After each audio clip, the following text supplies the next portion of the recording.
Indická rozprávka Chrabrý hrnčiar.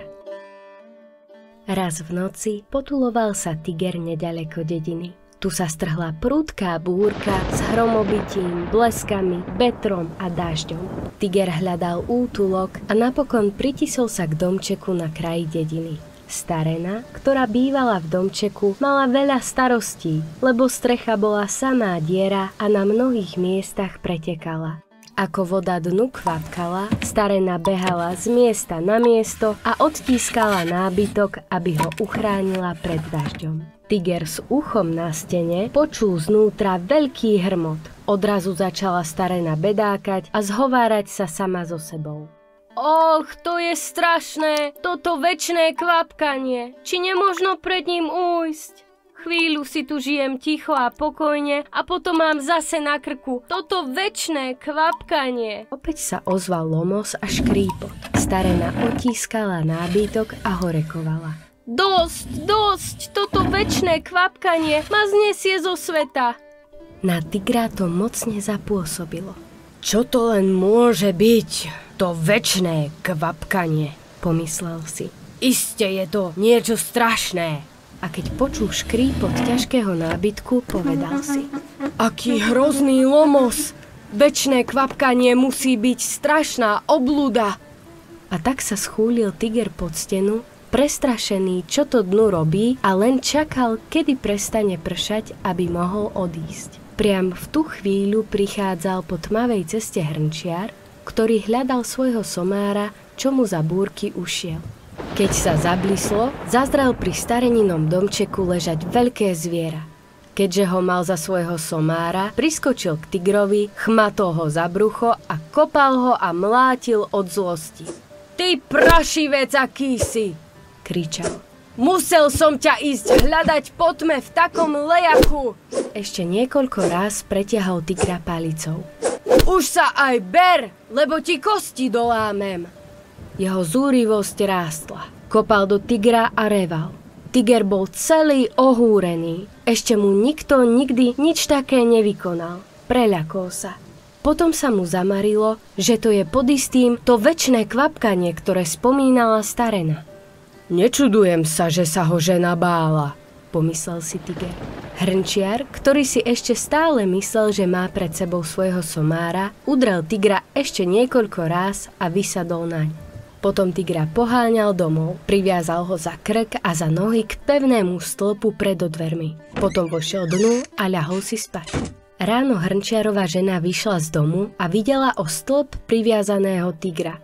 Celá bez seba pribehla za mužom a hovorila. Vieš, aké zviera si priviedol v noci domov?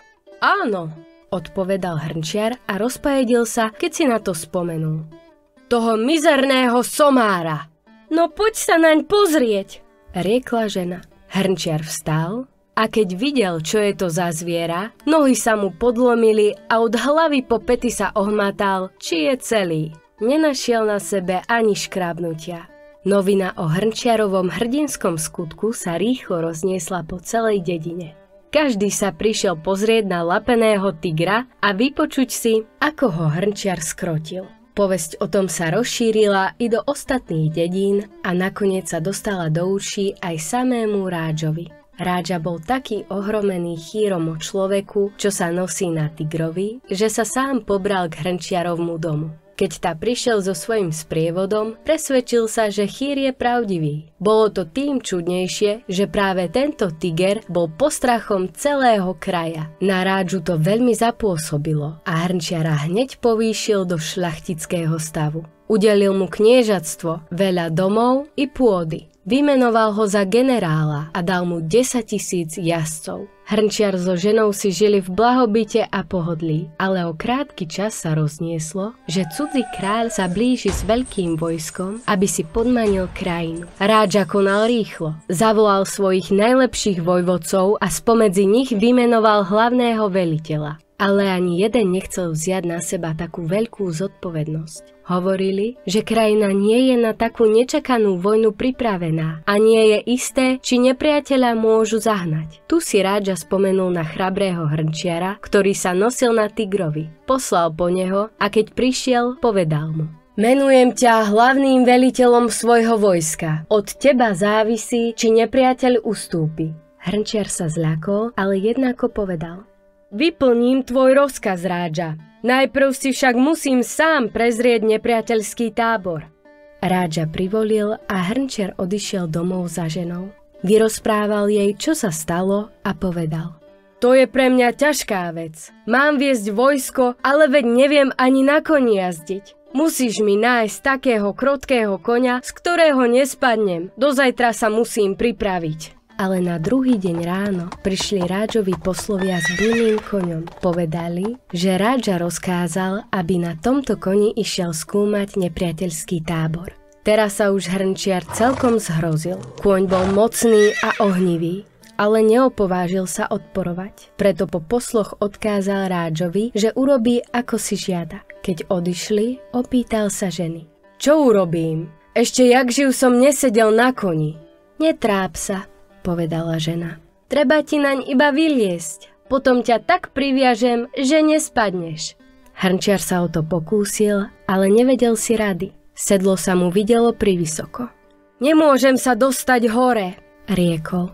Musíš vyskočiť, poradila mu žena. Hrnčiar vyskočil raz, 2 razy, veľa ráz, ale tak vysoko jednako nevyskočil a za každým spadol. Keď vyskočím, neviem, na ktorú stranu sa mám obrátiť. Musíš sa obrátiť tvárou ku koňovej hlave, poučila ho žena. Už viem, riekol hrnčiar. Potom vyskočil a konečne sa horko ťažko usalašil v sedle. Ale namiesto k hlave bol obrátený k chvostu.